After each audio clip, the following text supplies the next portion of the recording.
YCP నాయకులు government ఆఫీసుల్లో పవన్ కళ్యాణ్ గారి ఫోటో ఉంటే ఆ ఫోటోను తీయించేస్తున్నారు అధికారులను బెదిరించేసి.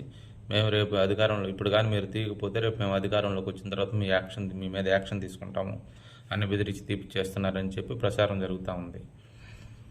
ఒకవేళ అదే నిజమైతే అది పవన్ కళ్యాణ్ గారు కోరుకొని కావాలని బలవంతంగా పెట్టించిన ఫోటో అయితే కాదు, రాష్ట్రానికి సంబంధించిన ఒక సీఎం గారు ఆదేశాల మేరకు పెట్టిన ఫోటో.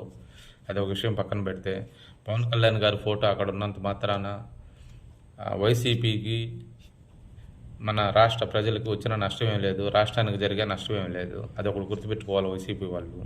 ఇంకొకటి, మీరు ఫోటోలు తీపిచ్చొచ్చేమో కానీ ప్రజల మధ్యలో అంటే ప్రజల గుండెల్లో ఉన్న వ్యక్తిని తీసి పక్కన పడేయలేరు. అది మీ వికృత చర్యలే అనుకోవాలి. ఆ విధంగా చేస్తే దానివల్ల మీకు ఉపయోగం లేదు, ఏమీ లేదు.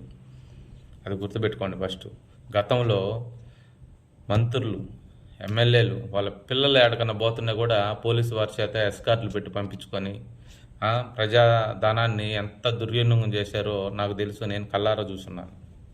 అలాంటి పనులేం పవన్ కళ్యాణ్ గారు చేయట్లా. ఏది ఇప్పుడు మంత్రి గారికో ఒక ఎమ్మెల్యే గారికో పోలీసు వాళ్ళు సెక్యూరిటీ ఇస్తారు, వాళ్ళ గవర్నమెంట్ వెహికల్స్ ఉంటాయి, అది ఓకే.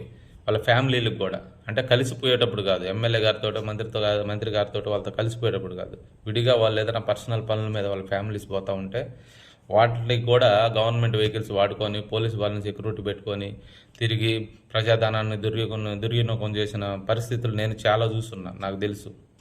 అవన్నీ ఇది ఫోటోకి దానికి పోల్చుకుంటే పెద్ద నష్టమేం కాదు. రాష్ట్రానికి చాలా నష్టం చేకూర్చారు గతంలో వైసీపీ వాళ్ళు. కాస్త గమ్మునుంటే మీకే మంచిది. పవన్ కళ్యాణ్ గారి జోలికి దయచేసి రాకండి. వచ్చిన కాడి నుంచి మీకే నష్టం జరుగుతుందని విన్నవించుకుంటా ఉన్నాను.